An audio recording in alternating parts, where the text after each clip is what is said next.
इमाम हसन और हुसैन ने देखा है, एक बूढ़े बाबा जी वुजू कर रहे थे तो वुजू ठीक नहीं किया। दो बातें हो सकती ना कि मैं शेर खुदा का पुत्र हूं, मैं तुम्हें बताता हूं वुजू कैसे करना है, और अहले बैत का अदब वैसे भी फर्ज है, वाजिबात दीन में। वुजू ठीक नहीं किया तो शहजादे अब एक दूसरे से मशवरा करने लगे कि बाबा जी को बताना है वुजू कैसे करना चाहिए। तो कैसे बताए?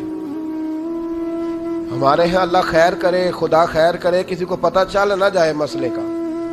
अगर पता चल गया तो फिर सारी मस्जिद के नमाजियों की खैर नहीं, वो सबको बताएगा कि तुम सारी गलत नमाज पढ़ते हो, पहले मेरे पास आओ, मिठाई का डब्बा लेके मुझे उस्ताद बनाओ, मैं तुम सब की नमाजें सही कराऊंगा, उसके बाद फिर बात को आगे लेके चलो। बड़ी तेजी से ठहर जाए, अभी थोड़ा गौर करें, रुकें। तबलीग का एक अंदाज है, उदउ इला सबील रब्बिका बिल हिकमा।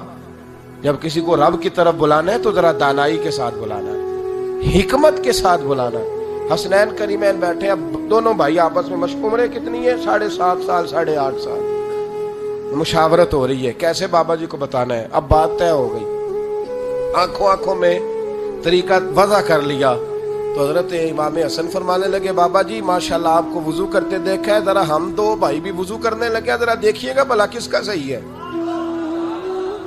ये जरा देखिएगा। वुजू तबलीग करने का भी तो कोई तरीका होना चाहिए ना, जरा देखिएगा वुजू किसका वुजू ठीक है, जरा देखिएगा। तो बाबा जी ने कहा चलो बेटा दिखाओ।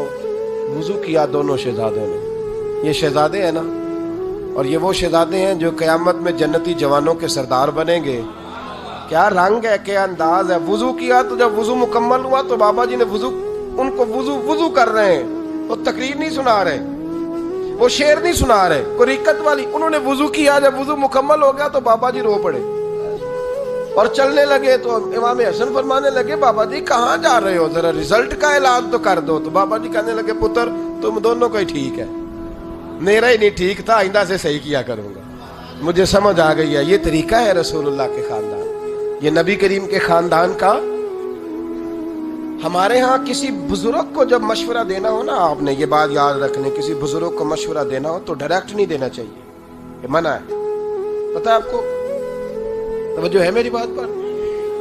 पूरे आदाब का ख्याल करना है। ये बेहतरीन लोगों की मिसाल है, हुजूर ने इन लोगों के इखलाक को बेहतरीन का, उसका एक तरीका वज़ा करेंगे आप डायरेक्ट मशवरा नहीं करेंगे।